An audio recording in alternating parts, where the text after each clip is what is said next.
Terima kasih atas waktu dan kesempatan yang diberikan kepada saya.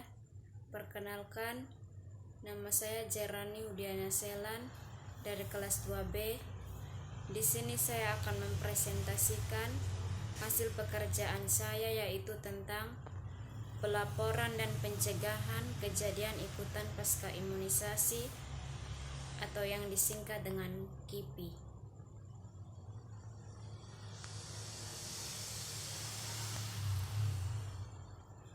Definisi dari KIPI adalah kejadian ikutan pasca imunisasi atau KIPI adalah semua kejadian sakit dan kematian yang terjadi dalam masa 1 bulan setelah imunisasi.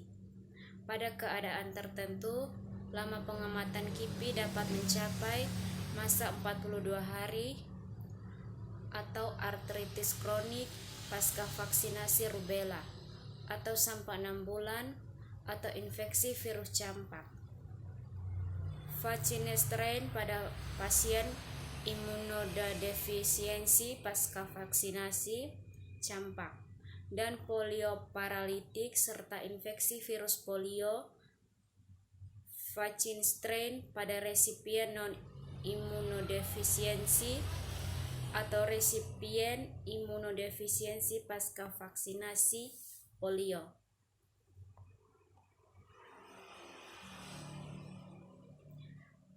Pelaporan KIPI.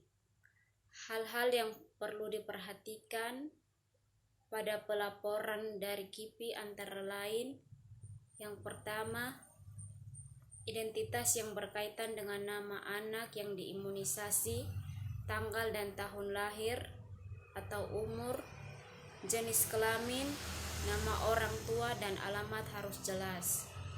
Kedua, jenis vaksin yang diberikan, nomor batch, siapa yang memberikan vaksin tersebut, vaksin sisa disimpan dan diperlukan seperti vaksin yang masih utuh. Yang ketiga, nama dokter yang bertanggung jawab dan gejala klinis yang timbul atau diagnosis bila ada.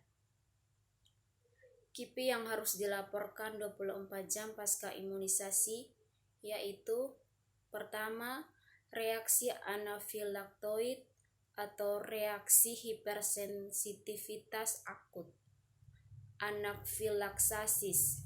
Kedua, menangis yang tidak berhenti selama kurang 3 jam atau persistent inconsolable screaming. Yang ketiga, toxic shock syndrome. KIPI yang harus dilaporkan 5 hari pasca imunisasi, yaitu yang pertama, reaksi bakal obat.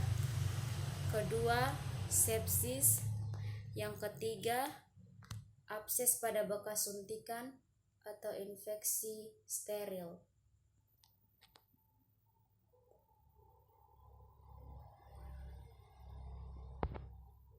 Lanjutan dari pelaporan KIPI. KIPI yang harus dilaporkan 30 hari pasca imunisasi atau 1 atau gejala atau lebih, yaitu pertama, ensefalopati. Kedua, kejang. Ketiga, meningitis aseptik. Yang keempat, trombositopenia. Kelima, lumpuh layu atau akut flaccid paralysis. Yang keenam, meninggal dirawat di rumah sakit. Yang ketujuh, reaksi lokal yang hebat. Kedelapan, abses di daerah suntikan. Kesembilan, neuritis brachial. KIPI yang harus dilaporkan 3 bulan pasca imunisasi, yaitu pertama, lumpuh layu atau akut flaccid paralysis, polio 4-30 hari, neuritis brachial, tetanus 2-28 hari. KIPI yang harus dilaporkan 1-12 bulan pasca imunisasi, yaitu pertama, lymphadenitis. Kedua, disseminated BCG atau itis. Yang ketiga, osteitis atau osteomyelitis.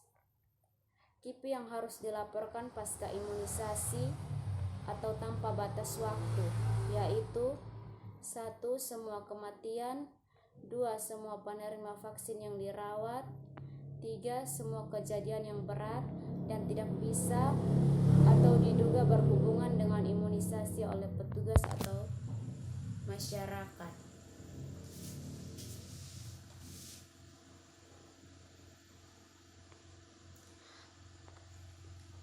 Pencegahan KIPI. Pencegahan KIPI akibat reaksi vaksin. Yang pertama, indikasi kontra diperhatikan. Kedua, vaksin hidup tidak diberikan kepada anak dengan defisiensi imun.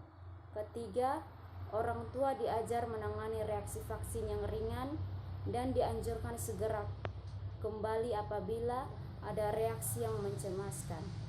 Keempat, obat parasetamol dapat diberikan 4 kali sehari untuk mengurangi gejala demam dan rasa sakit. Kelima, mengenal dan dapat mengatasi reaksi anafilasis.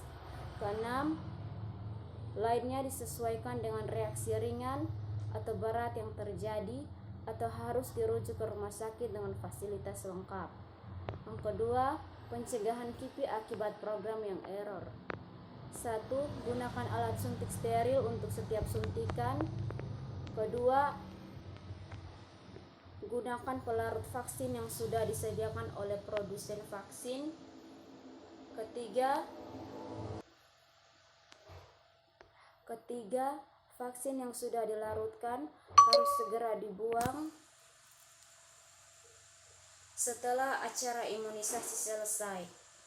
BCG setelah 3 jam campak, setelah 8 jam dan jangan ditunda. 4. Dalam lemari pendingin tidak boleh ada obat lain selain vaksin. 5. Pelatihan dan supervisi yang baik. Keenam, program error dilacak agar tidak terulang kesalahan yang sama. Sekian dari presentasi saya.